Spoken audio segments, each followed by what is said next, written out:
I beseech you, I strongly urge you by the mercies of God. Now think about this. He's strongly urging them, not because he wants them to. It's not his own urging, but it's because of the mercies of God.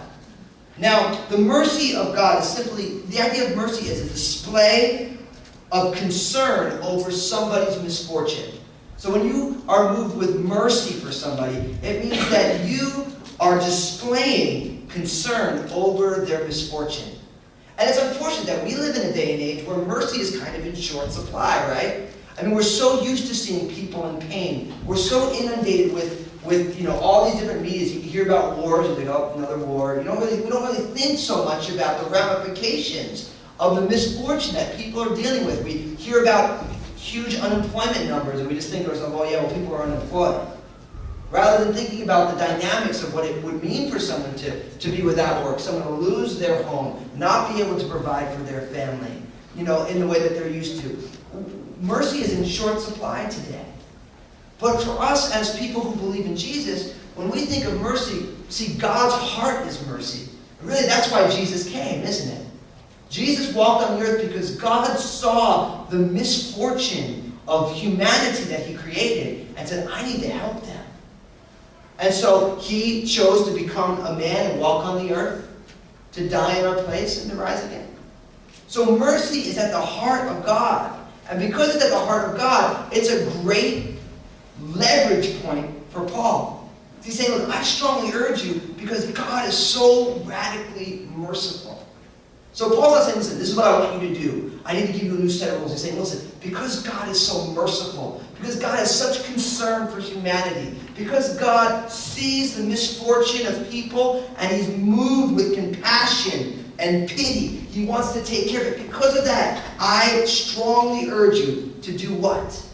That you present your bodies a living sacrifice. Notice it says that you present your body. You notice the you and your? See, this is what you would call a volitional act of the will. This has nothing to do with something that has to be done to you. This is you, because of God's mercy, you making a decision. And I mean you in the collective sense, including me. I'm in that you. Or if it was Rocky Balboa, yous. Come on, you gotta bring the Italians dying every once in a while. The idea, he's saying, because God is so merciful, I strongly urge you to present your body.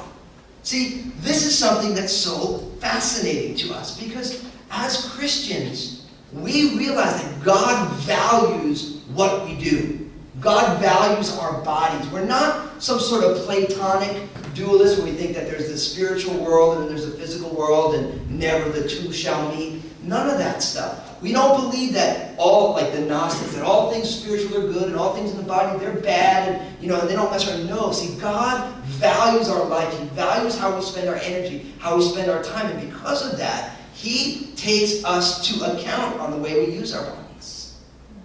See, you can really tell what you believe in by how you use your body. A.W. Tozer said, I can tell more about what someone believes by how they live than by what they say. So the things that we choose to use our bodies for, the things we choose to avail ourselves to as people, that shows what we really believe. And so God takes our bodies very seriously. So because of that, because of God's mercy, we are urged to present our bodies as living sacrifices. Can you say paradox? Go ahead, say it. Paradox, yes. A living sacrifice? A sacrifice is something that is killed in order to be offered. But he says, I want you to present your body a living sacrifice. This is totally weird. See, what Paul is talking about here is he's talking about the reality, the spiritual reality, the biblical teaching that the way to life is through death. That the way to an abundant life is through giving up your life. See, Jesus said all these radically paradoxical things. Like he who wants to keep his life is going to lose it, and he who loses his life for my sake in the Gospels will find it. See, these are paradoxes. He's saying the way to find life is to actually give it up.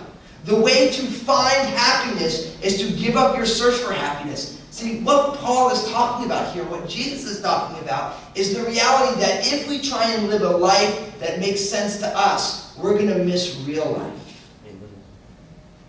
If we try and live a life that fulfills us in our own ideas of what fulfillment is, then we're going to miss the very reason we were created.